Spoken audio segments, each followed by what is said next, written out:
시간입니다. 이번 시간에 볼 부분은 이제 81조부터죠. 81조에 처음에 이제 시호탕을 쓴다, 뭐 대한민국탕을 쓴다라는 얘기가 나오는데요. 81조의 핵심은 역시 반하사주탕입니다.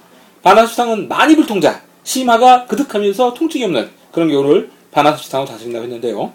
반하사주탕은 소시호탕의 변방입니다. 그런데 소시호탕과 참 다른 것이 소시호탕에서 시호와 생강이 빠져요. 그러면서 환경과 건강이 늘어납니다. 시호는 승산하는 약이고 생강은 발산하는 약입니다. 바깥쪽으로 위쪽으로 흩어지는 약이 빠지면서 황련은 아래로 열을 꺼주는 약이고 건강은 몸 안쪽으로 적용하는 약이에요. 다시 한번 얘기하면 바깥쪽으로 흩어버린 약이 빠지고 안쪽, 아래로 작용하는 약들이 들어간 처방이 반하사주탕입니다. 그래서 소시호탕과 비슷한 부분이 있으면서도 소시호탕과 치료의 각도가 다릅니다.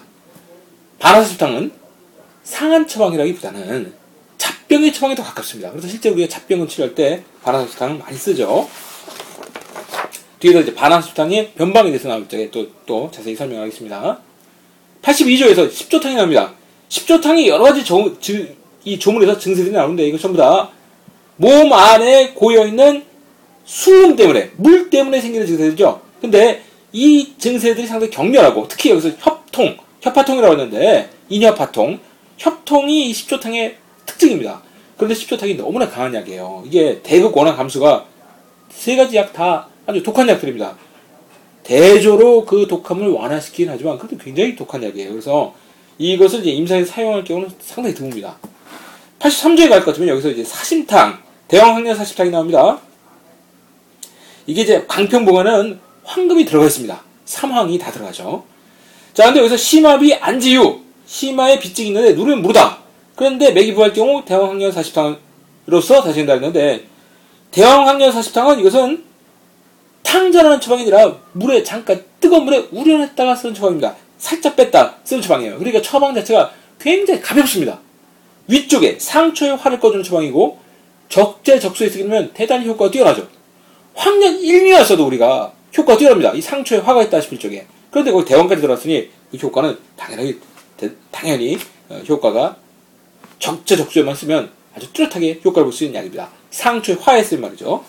그런데 그 다음에 부자사심탕이 돼서 사람들이 별 대수롭게 생각하지 않는 경우가 많은데 물론 임상에서 부자사심탕을 쓸 경우는 많지 않습니다. 그러나 우리가 알아둘 필요가 있어요. 이것이 일본 고방가들이 이를테면 비상의 처방으로 이 부자사심탕을 쓰는 경우가 간혹 있습니다. 이게 대왕과 부자 정반대의 약이 들어가서 아주 극적인 치료 효과를 거두는 경우가 있어요. 아주 고질병, 치료가 안 되는 병.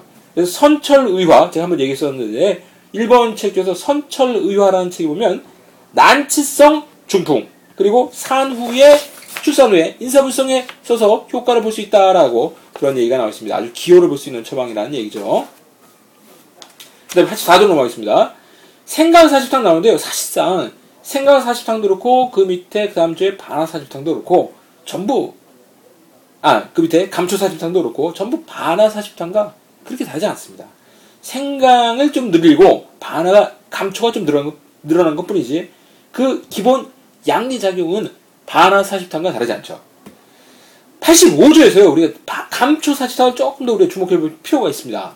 위에 생강사십탕은 여기서 이제 뭐 구토, 오신구토에 더 쓰라고 되어 있는데 반하사십탕만 써도 뭐 충분히 효과를 봅니다. 생강사십탕의 효과를 말이죠. 감초사십탕에서 여러분들 보시면요 보통 일반적으로 85조로 보면 하리를 하루에 수십 번 한다 그래서 감초 사십탕이 저걸 설사로 보는 경우가 있습니다. 그렇게 많이들 보죠. 그러나 여러분들이 근계략의 이 백합호흡증 편에 보면 감초 사십탕이 대단히 중요한 처방으로 나옵니다. 거기서 보면요 그 호흡증의 핵심이 신경정신과 질환이에요. 흔히들 알고 있는 구내염이나 생식기계통의 염증이 아니라 신경정신과 질환이 바로 호흡증의 핵심입니다. 여러분들 여기서도요 상하는 조문에서도요 85조에서도 감초 사십탕의 조문을 보다 보면 뭐가 나옵니까? 하리가 나오고 복중내명, 심화비경, 건구 이거 전부 다 있는 거 아니에요? 기본 있는 반하사십탕 증세입니다. 그런데 신번 두드가 나와요. 이것이 바로 우리가 일반적인 한의사들이 간과하고 있는 그냥 넘기고 있는 사십탕의 핵심입니다. 즉 반하사십탕의 핵심이에요. 이게 중초의 장애물을 제거해줌으로 해서 중초에 막혔던 것을 제거해줌으로 해서 육체적인 소화계통의 증세뿐만 아니라 신경정신과적인 증세를 치료할 수가 있는 겁니다. 감초사주탕, 더 나아가서 반화사주탕으로 알죠. 그래서 이게 어디에 있냐면, 얘가 어디냐면, 저번 시간에 얘기했던 일본 의가 중에서 나카카미 킨케이, 흔히 중신금기라라고 얘기를 하는데, 그분이 이제, 치험리를 보면, 이거 황하나약에서 나와요. 몽유병하고 빙의된 환자에게 감초사주탕을 써서 기호를 보았다라는 의안이 납니다. 이거를 제가 아까 얘기했던 대로 꼭 감초사주탕이 아니라 반화사주탕을 써도 효과를 볼 수가 있습니다.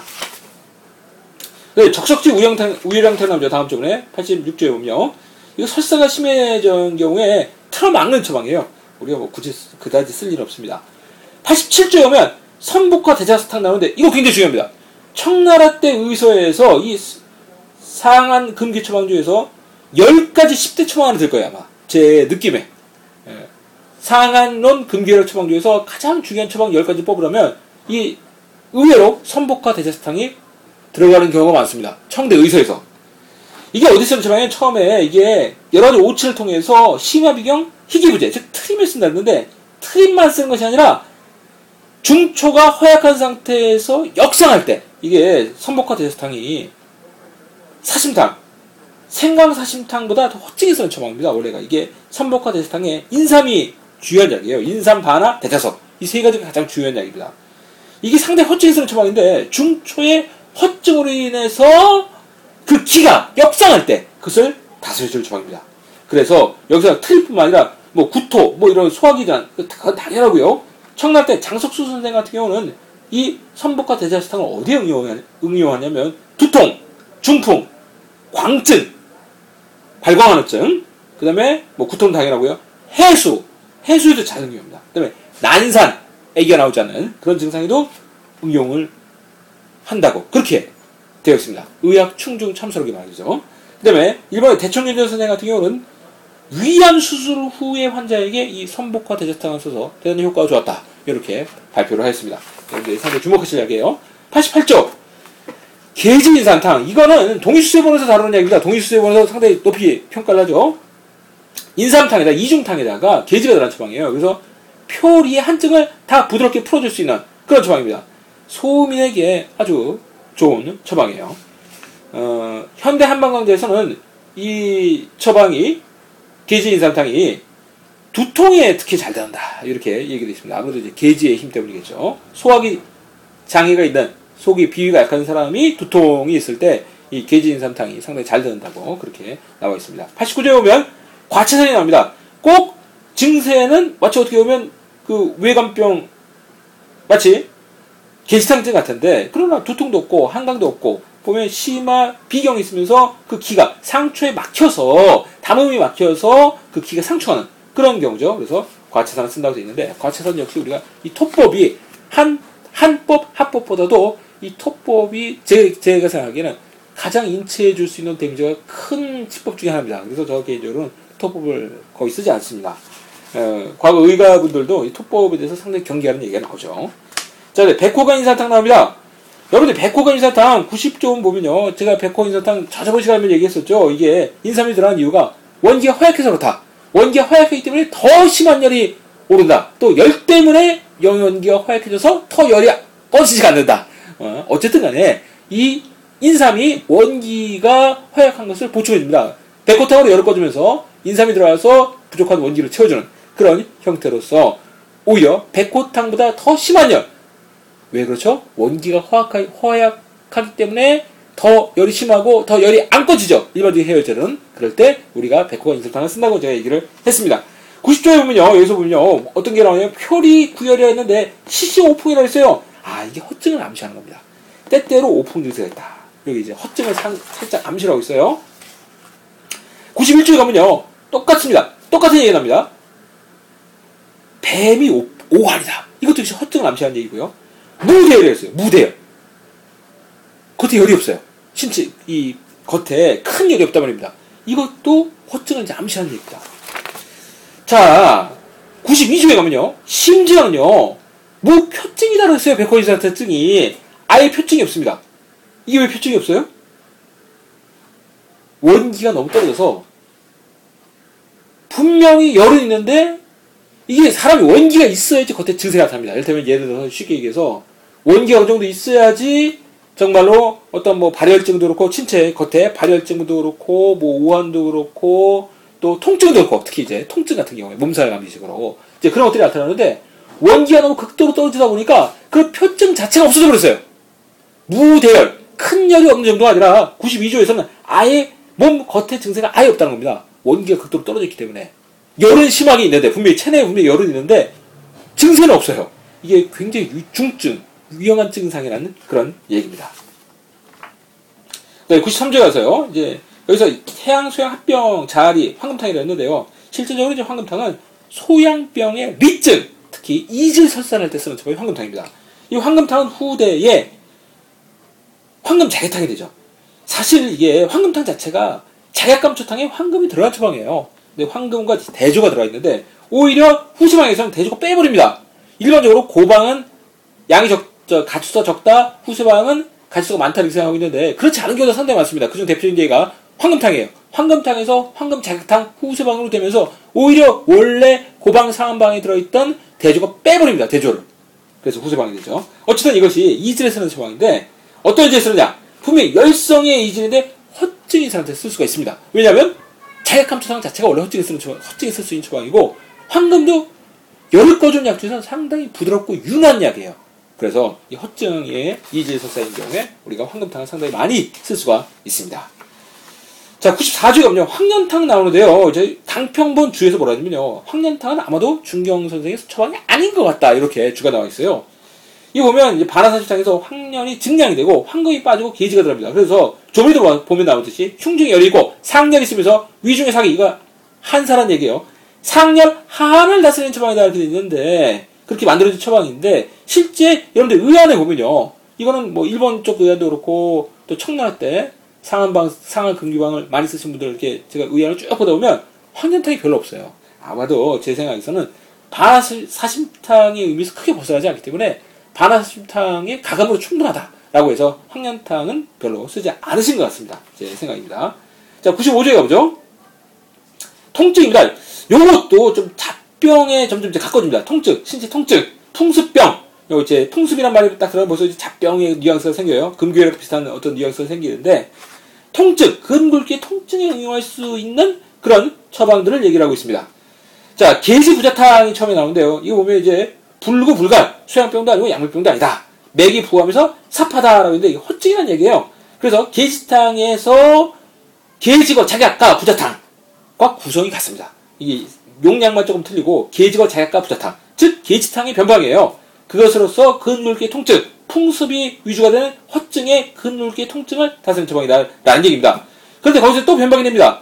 만약에 그 사람이 대변이 경하다는데 이거 변비로 생각하지 마세요. 병이 더 리증이라는 얘기입니다. 이것이 왜냐하면 이 대변이 경하다는 얘기가 여기서 보면 이제 대변이 경하면서 소변이 분리라고 그랬잖아요. 근데 이게 강평본에서는 소변이 자리라 소변이 일반적인 판본에서는 소변이 자리라고 돼 있습니다. 근데 여기 강평본에서는 소변이 분리라고 돼 있어요. 그래서 저는 이제 강평본이 더 맞은 것 같아서 이거 소변을 분리라고 했습니다. 일반적인 판본과 좀 다르게 제가 했어요. 상한론 역전, 최인식 선생님께서 쓰신 상한론 역전에서 보면 여기서 대변경을 변비라고 이렇게 해석하기보다는 지하, 배꼽 아래 또는 심하의 경, 덩어리다, 딱딱합니다. 이렇게 풀이를 하셨단 말이에요. 이것은 이제 변비, 또 소변 분리, 요거는 어떤 대소변의 문제라기보다는 제 생각에 더 리증이다. 이 통증의 병소가, 병의 원인이 좀 더 안쪽에 있다. 이렇게 해석해야 되는 것이 더 옳지 않을까 이렇게 봅니다. 그래서 풍습의 원인이 병인데 여기서 계지 부자탕에서 계지를 빼고 백추를 써서 좀 더 몸 안쪽의 습을 다스리는 쪽으로 그렇게 변형된 처방이죠. 자, 96조에 가면요. 여기서는 이제 더 심합니다. 방금 했던 95조보다 더 통증이 악화된, 더 심해진 병을 치료한 처방으로서 감초, 부자탕이 나왔습니다. 그래서 감초, 부자, 백출, 계지 이렇게 들어가서 치료 유지가 더 간결한 처방이 됐죠. 자, 이 고방 쓰신 분들 이걸 좋아하시는 분들이 있을 텐데 이 강력한 처방이에요. 그래서 오래 쓴 처방이 아니고 우리가 정말 이것은 제대로 그 증을 잘 감별해서 우리가 써야 될 처방이죠. 만약에 약을 써야 되는데 정말 몇 척밖에 쓸 수 있는 그렇게밖에 쓸 수가 없다. 경제적으로 또 시간적으로. 그럴 때 한번 우리 좀 고려해 볼 수도 있습니다. 통증을 치료할 때 말이죠. 네, 97조에 오면 백호탕입니다. 백호탕에 대해서 이제 석고에서 한번 또 제가 얘기를 안 할 수가 없는데, 석고가 찬약입니다. 그래서 위장이 찬 사람한테 석고를 쓰면 뭐 반드시 부작용이 날 겁니다. 그러나 찬약 중에서 의외로 석고는 부드러운 편에 속합니다. 대왕과 비교한다면 뭐 비교할 수 없을 정도로 약이 더 순한 약이에요. 석고가 말이죠. 그래서 석고를 막 써서는 안 됩니다. 위장이 약한 사람한테 쓰게 되면 오래 쓰기는 부작용이 분명히 나요. 하지만 어쨌든 의외로 석고가 부드럽다. 즉 백호탕이 의외로 사람들이 열을 꺼주는 어떤 그런 속효에 비해서는 그래도 약이 의외로 부드럽게 작용하는 편이다. 여러분들이 이런 뉘앙스를 아시고 계시면 되겠습니다. 자, 98조 가면 자감초탕이 납니다. 자감초탕은요, 뭐가 분약이에요? 뭐가 제일 많아요? 생주황이 제일 많습니다. 생주황, 맹문동, 마자인, 악교. 즉, 열을 꺼주는, 보온시켜주는 약이 유지가 된 처방이 바로 자감초탕이에요. 근데 왜 이름이 자감초탕이에요? 비위를 보호하는 의미를 가지고 있다는 처방입니다.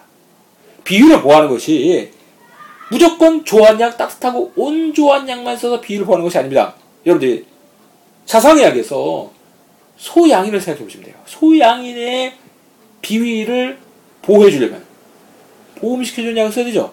마찬가지입니다. 여기서도 보험, 즉 음호해서 비위의 기능이 떨어졌을 때 자감초탕이 보험을 시켜주면서 결과적으로 비위를 북돋을 수 있다라고 해서 처방 이름을 감초, 즉 비위하는 대표적인 약이는 감초, 그것도 더 보호하는 뜻의 의미에서 자감초를 약에 넣고 그 처방의 이름으로 한 것입니다. 이제 이것이 이제 청나라 때 혼병파에 들어오게 되면 자감초탕이 굉장히 각광받게 되죠. 왜냐하면 보험시켜주면서 열을 꺼주면서 인체의 어떤 전기, 특히 비위를 북돋아줄 수 있는 힘이 있기 때문에요. 진수원 선생 같은 경우에, 섭천선 선생 같은 경우에 보음의 제1약이다라고 얘기했습니다. 보양의 제1약은 뭐였죠? 저번 시간에 얘기했던가요? 보양의 제1약은 소원주탕이었어요. 섭천선 선생이 얘기한 보음의 제1약은 자감초탕이라고 했습니다. 섭천선 선생이. 자, 99조에 보면요. 여기서 이제 양면병으로 넘어갑니다. 양면병이 이제 위가 시리다. 열이 이제 뭉쳐있는 것이다. 라고 얘기했고요. 화열이 뭉쳐있는 것이다. 라고 얘기했고, 100조에서 가면, 본래 태양병이었었는데, 병이 이제 양면병으로 전속된, 그런 경우입니다. 땀이 이제, 발환을 시켰는데, 제대로 이제 치료가 안 된 상태에서 양면병으로 전속됐다. 라고 얘기했고요. 101조에서는요, 소양병에서 양면병으로 병이 전속되는 그런 경우를 얘기를 하고 있습니다. 자, 이거 제가 이제 나중에 내일 책에서 제가 자세히 설명을 했는데요. 이게 만약에 이걸 이제 사안으로 우리가 공부를 할 적에 너무 규칙대로 어떤 규칙, 육경의 전편 규칙 이렇게 얽매서는 안 됩니다. 제가 비유를 들어서 간단하게 얘기 드리면 봄에서 여름으로 가을로 겨울로 흘러가는 그런 큰 틀은 있습니다. 그러나 그 안에서 구체적인 어떤 그 구체적인 경우를 우리가 보면 봄에 아주 늦은 봄에 여름을 넘어가기 직전에 늦은 봄에 눈이 올 수도 있어요. 이를테면 저기 쪽 원주 제천 쪽에서 아마 계셔보신 분들은 아실 겁니다. 늦은 봄에 눈이 오는 경우도 있어요. 그리고 아주 추운 겨울인데 굉장히 따뜻한, 마치 봄에 온 것처럼 따뜻한 그런 겨울도 있습니다. 그래서 이것이 이제 큰 흐름은 이때 그 안에서 변화가 아주 자유자재 변화무쌍하게 일어납니다. 이제 그런 것들을 우리가, 그러면 이렇게 변화했을 때 우리가 어떻게 대처해야 할 것이냐, 이런 것들을 우리가 트레이닝하기 위해서 여러 가지 경우를 기술하는 책이 바로 상한론입니다. 상한론을 통해서 우리가 규칙을 이해할 필요가 있어요. 하지만 그 규칙이 얽매여서는 안 됩니다. 규칙을 알고 우리 주변에 일어나는 현상들은 늘 규칙을 뛰어넘어요. 우리가 어떤 현상에 대해서 이무용지할 수 있는, 즉시 대처할 수 있는 그런 응용력을 기르기 위한 훈련, 그 트레이닝을 바로 상한을 통해서 하는 겁니다. 102조에서 보면요, 102조에서 볼 것 같으면 여기서 양면병이라고 얘기는 했는데 사실은 양면병처럼 보이는데 여기서 처음에 양면병이라는 처음에 문구에 속아서는 안 됩니다. 이것은 뭐냐면요, 양면병처럼 보이는 증세인데 사실은 뭐예요? 태음병이라는 얘기입니다. 이 조물에서 나온 증세가요. 103조에서는 대승이탕에서 얘기하고 있습니다. 대승이탕의 맥이 지하죠. 맥이 삭하지 않습니다. 일반적인 열증이라면 맥이 삭해야 되는데 대승이탕은 굉장히 중증이에요. 굉장히 중증이어서 이 대승이탕을 써서 인체에 큰 데미지를 줄 수가 있음에도 불구하고 그 상황에서는, 그 위험한 상황에서는 이점이 더 크기 때문에 대승이탕을 쓴 겁니다. 맥이 지합니다. 일반적인 열증의 맥은 빨라야 되는데 이것은 느리단 말이에요. 몸 안에 그만큼 열 덩어리가 아주 뭉쳐지고 적체가 되어 있기 때문에 이 지맥이 나타나는 겁니다. 반대의 맥이 나타나는 거예요. 104조에 볼 것이면요. 이 104조 굉장히 유명한 조문입니다. 이게 뭐냐면요. 대승이탕을 쓰기 전에 소승이탕으로 시험을 해보는 거예요. 몇 번이나. 왜냐면 대승이탕 잘못 썼다가 큰일 날 수가 있으니까 소승이탕을 써서 대변이 나오면 그냥 소승이탕을 낫게 되는 거죠. 속에서 열이 풀리면서. 그런데 소승이탕을 썼는데 대변은 안 나오고요. 방주만 픽픽 나와요. 나와야 될 게 안 나오고. 이러면 소승이탕으로 도저히 풀 수 없는 그런 열의 덩어리가 쌓인 것이 조시가 속에 꽉 차 있구나. 소승이탕으로 안 되는 것을 확인해 보고 그 다음에 대승이탕을 쓰는 겁니다. 그러니까 장주영 선생님이 얼마나 대승이탕을 쓰는데 조심스러워 했느냐라는 것을 우리가 이 구절을 통해서 엿볼 수가 있는 겁니다. 자, 105조에 보면요. 대승이탕이 증이요. 그래서 여기서 보면 이제 헛소리를 하게 되는, 귀신을 본것 같이 막 중얼거리면서 헛소리를 하고 이런 경우에 쓴다고 했습니다. 그래서 이제 극심한 정신불량증에 우리가 대승이탕을 쓸 수 있는 근거가 되죠. 그러나 대승이탕을 또 실제 우리가 잡병에 그런 정신불량증에 쓰기에는 오래된 정신불량증에 쓰기에는 큰 부담이 됩니다. 그래서 대승이탕을 그냥 쓰지 않고 우리가 당귀 대승이탕으로 대량의 당귀를 가해서 당귀 대승이탕을 만들어서 쓰는 것이 좋습니다. 그래야지 대승이탕을 좀 더 부드럽게 그 다음에 하면서도 그 사시키는 힘은 더 강하게 해줘요. 왜? 당귀를 대량으로 쓰게 되면 대변을 흘러나오게 하기 때문에 그 조식을 흩고 아래로 내리는 효능은 더 강해집니다. 그러면서 조한, 대승이탕을 좀 더 완화시키는 당귀가 들어가서 그런 여러 가지 또 이점이 있죠. 그래서 당귀 대승이탕을 씁니다. 만성적인 정신불량증의 승이탕을 써야 할 경우 말이죠.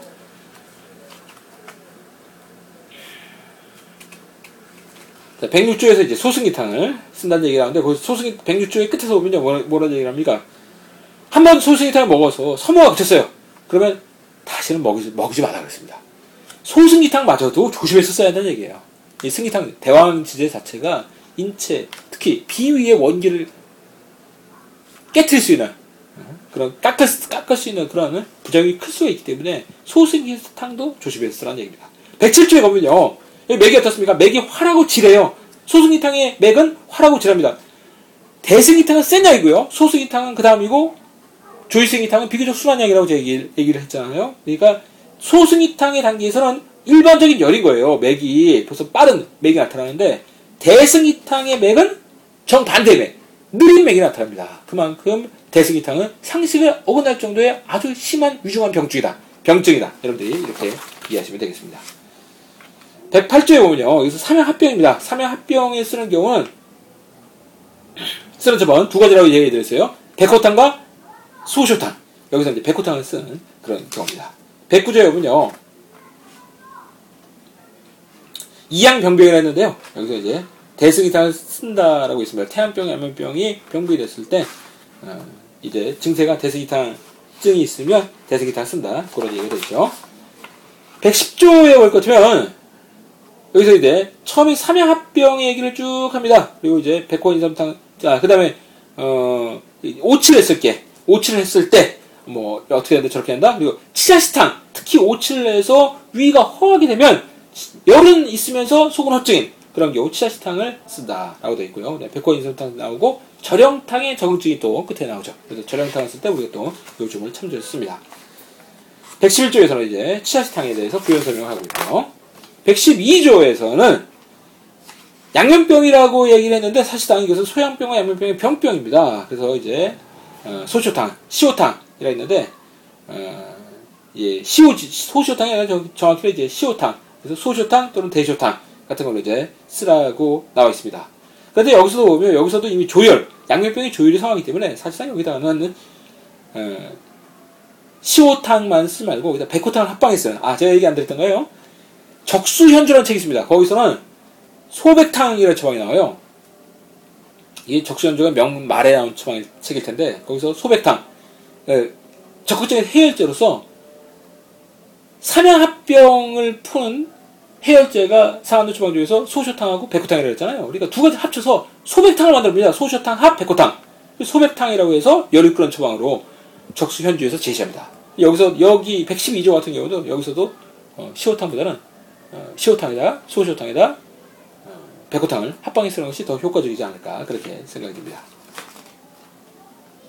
113조에 가면요 소시호탕을 쓰는데 여기서 소양 양면 합병의 경우를 소시호탕으로 푸는 경우입니다. 근데 요 끝 소시호탕을 쓸 수 있다고 다음 점을 보시면 상초가 통하면서 진액이 아래되면서 위기가 화해진다라고 했어요. 그 때문에 위기가 조화로워진다. 소시호탕으로 목극토의 목을 풀어야 되니까 토는 자연적으로 살아나게 되는 겁니다. 그래서 어떻습니까? 소시호탕의 저구증에 소시호탕을 써서 병을 해결했어요. 그러면 어떻습니까? 입맛은 자연적으로 살아나게 돼 있어요. 아, 그럼 병이 이제 나았구나 라는 것을 우리가 알 수가 있습니다. 소양병의 치료가 됐다는 것은 입맛이 돌아왔다. 비위가 회복됐다 라는 것으로 소양병이 나았다라는 것을 우리가 알 수가 있죠. 자, 114조 보면 여기서 삼양합병이 다시 나옵니다. 근데 여기 삼양합병을 보면요 굉장히 복잡합니다. 증세가. 자, 삼양합병에 백호탕과 소시호탕 두 가지 쓸 수 있다고 이제 얘기를 했죠. 이것은 양면병과 소양병에 어떨 때 양면병 처방으로 다스리고 어떨 때 소양병 처방으로 다스리냐라는 것을 구별할 수 있는 그런 감별할 수 있는 그런 계기를 우리가 터득할 수 있는 그런 부분이 돼요. 무슨 얘기냐면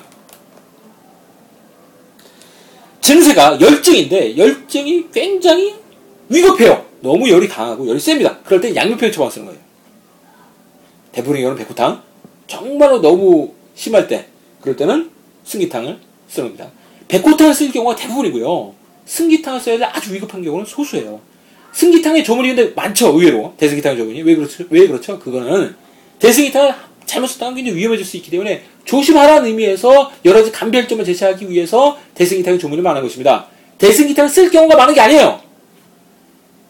양면병에서 열이 아무리 심하더라도 백호탕을 쓸 경우가 거의 대부분입니다. 대승기탕을 써야 할 경우는 극소수예요. 여러분들 이렇게 생각하시면 됩니다. 자, 어쨌든 간에 열이 심하다라고 했을 때는 그때는 양면병 처방을 위주로 쓰는 겁니다. 그런데 열증인데 증세가 굉장히 복잡하다. 위급한 건 아닌데 대단히 복잡하다라고 했을 때는 소양병 처방을 쓰는 겁니다. 114조를 통해서 그리고 앞에 나왔던 삼양합병 조문들을 통해서 여러분들이 그것을 깨달을 수가 있을 겁니다. 115조에서 보면요. 여기서 이제 관자법이 나옵니다. 이 관자법을 왜 썼을까요? 잠주교 선생님이 최대한 비위에 부담을 주지 않고 치료하기 위해서 관자법을 쓴 겁니다. 116조에 보면 인지로탕이 납니다. 인지로탕 어떤 때 쓰는 처방이에요? 몸에 습열이 쌓여서 황당에 나타날 때 습열이 쌓였는데 그 열이 땀으로 다 풀려버리면 습과 열이 땀으로 풀려버리면 인지로탕증이 될 일이 없어요. 그런데 땀이 머리 위만으로 나고 이 속 아래로 몸 전체로는 목 밑으로는 땀이 나질 않아요. 땀이 나지 않은 상태에서 열이 뭉쳤어요. 습과 열이 뭉쳤습니다. 그래서 황당에 나타나요. 그럴 때 인지로탕을 쓰는 겁니다.